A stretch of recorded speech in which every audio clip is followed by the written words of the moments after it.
Welcome back for another episode of Twisted News, where we get you up to date on some of the most terrifying stories currently happening in the world. This week, we're looking into an extremely twisted story of a girl so obsessed with true crime that she just had to try it out herself. And then, we're headed over to Ohio to hear about a case that really went overboard, as it had 8 family members found murdered in a single day in 4 different homes. Get ready for Scary Mysteries Twisted News. Number 1. The Curiosity Killing of a Tutor. 23-year-old Jung Yoo Jung from the city of Busan in North Korea, much like you guys and myself, love true crime. She watched documentaries and read books about all the most twisted and sinister killers from around the world. She, of course, went down many rabbit holes on YouTube about the subject.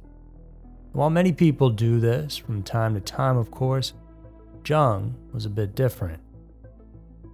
Her fixation was not merely a passive interest. No, she liked true crime in a way that was an active, dangerous curiosity. And she was fixated on the idea of trying out a murder, so much so that it occupied her mind day and night, until finally, she decided to take action.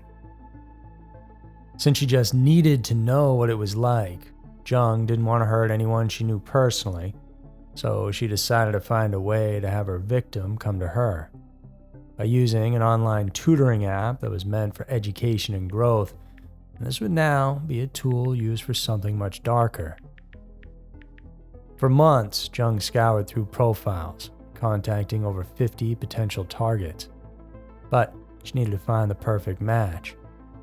Her criteria was specific. She preferred women, so she wouldn't be overpowered, and she needed to know if they taught from home.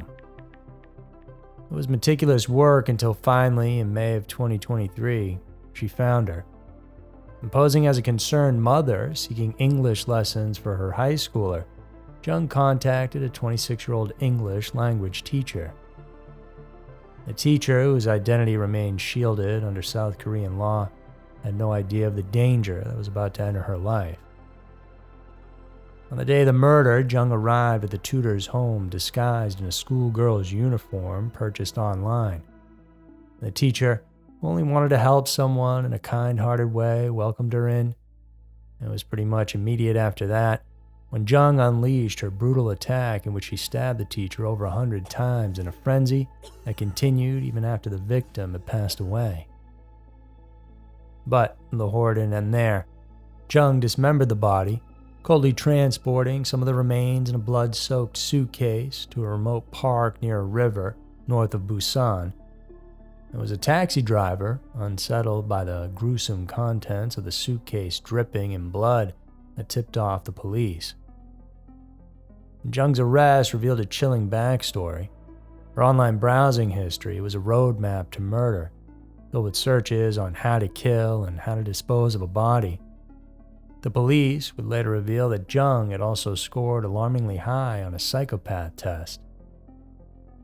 Yet, despite her meticulous planning and knowledge of all things true crime, Jung was careless in other ways.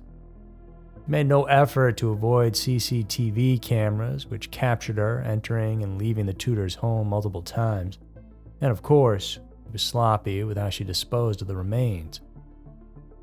The court's sentence reflected the gravity of the crime.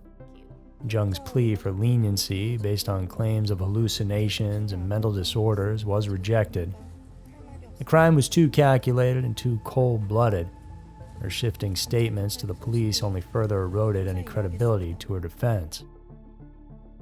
In the end, the Busan District Court's judge condemned the act for its impact on society, highlighting the fear and distrust it spread among the community. The crime was a harrowing reminder that evil can strike randomly, without reason, and for that, she received a life sentence. Though South Korea hasn't carried out an execution since 1997, prosecutors' request for the death penalty in this case underscores the severity of Jung's actions. It was a crime born from a twisted curiosity, a fascination with the macabre that turned deadly. Number 2. The Piketon Village Tragedy.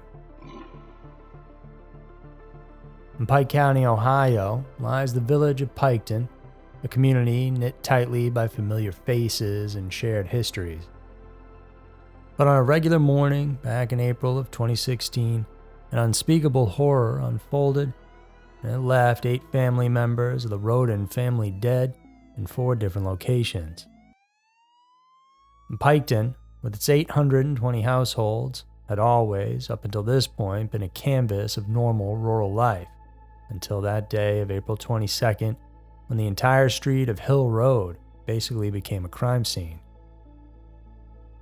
The first inklings that something bad had happened hit when Bobby Jo Manley, who was 40-year-old Chris Roden Sr.'s sister-in-law, arrived at his property for her routine morning chore of feeding the dogs and chickens. But the sight that greeted her inside the man's trailer was beyond comprehension. Chris and his cousin, 38-year-old Gary Roden, lay lifeless, bearing the marks of an intense and violent assault. 7:49 a.m., then made a frantic call to 911, her voice trembling with the grim revelation. Very close by was another trailer, this one belonging to Chris Sr.'s son, 20-year-old Frankie Roden, who lived with his fiancée, Hannah Gilley. Bobby Jo knocked on their door. That's when Frankie's 3-year-old son, the sole witness, opened it and, covered in blood, could only articulate the horror in his innocent words that his dad was playing zombie. Both Frankie and Hannah had been shot. Nearby in another house, Dana Roden, Chris Sr.'s ex-wife, and 2 of their children, 16-year-old Chris Jr. and 19-year-old Hannah Mae, were also found killed, each of them having been shot as well. By the early afternoon in the 4th location, Kenneth Roden, Chris Sr.'s brother, was discovered with a fatal wound through his eye, his body surrounded by a curious scattering of dollar bills. It was, in total, a scene of utter chaos and horror.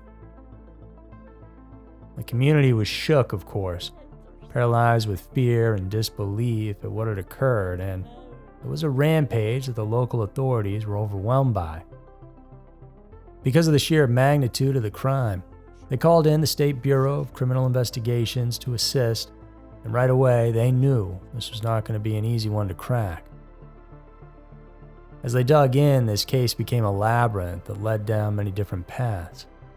With no witnesses, no fingerprints, and no DNA, the question then remained, how could such a massacre unfold in Piketon, and why? With all 8 victims being shot in the head, some multiple times with several different weapons, this was no random attack, but a coordinated effort by several perpetrators working together to snuff out the Rodens. The killers, though they left no DNA, had left behind distinct shoe prints marked in blood, and there were at least 2 sets, so they knew they had at least 2 people involved.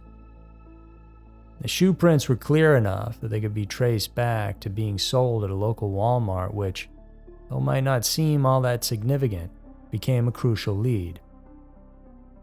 A decent-sized weed-growing operation out in one of the sheds discovered by detectives made them think at first that this could have been a drug-related crime. But as they looked further, they found out that these murders were something much more personal. Hannah, who was Frankie's fiancée, had a 2-year-old daughter from a previous relationship with a man named Jake Wagner. Hannah had been with Jake for 6 years and was madly in love with him. She even lived with the Wagners for some time before she and Jake broke up. Jake lived with his older brother and their parents, and just a year after the murders, they all packed everything up and moved to Alaska. And meanwhile, that pair of shoes from Walmart, well, it was traced back to having been bought by someone in the Wagner family.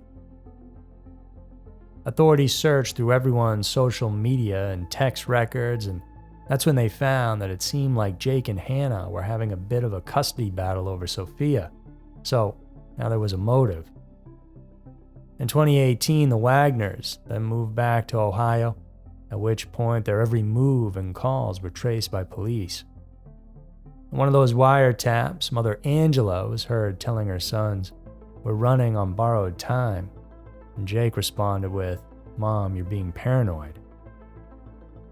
The arrest of the Wagner family in November of 2018 was a shock to those who knew them. The charges were heinous: aggravated murder, with the prosecutors seeking the death penalty. The family, once part of the community's fabric, stood accused of tearing it apart now. Jake Wagner's guilty plea in April of 2021, where he confessed to killing 5 of the victims, revealed the depths of the betrayal and the darkness of the plot. His testimony against his family members in order to not receive the death penalty underscored the tragic unraveling of 2 families intertwined in a fatal dance of custody and control. Jake received a life sentence without the possibility of parole. His brother George received 8 life sentences. Mother Angela got a 30-year sentence for her role in helping cover it all up. And Father Billy is awaiting his trial for murder, which will soon start in May of 2024. And likely, he too will spend the rest of his life in jail. So they were 2 of the most twisted and strange stories that we have for you guys today. If you enjoyed it, go check out some of our other videos. Please do like and subscribe so you don't miss out on all the videos we're putting out each and every week. Y'all stay safe out there. I'll see you soon.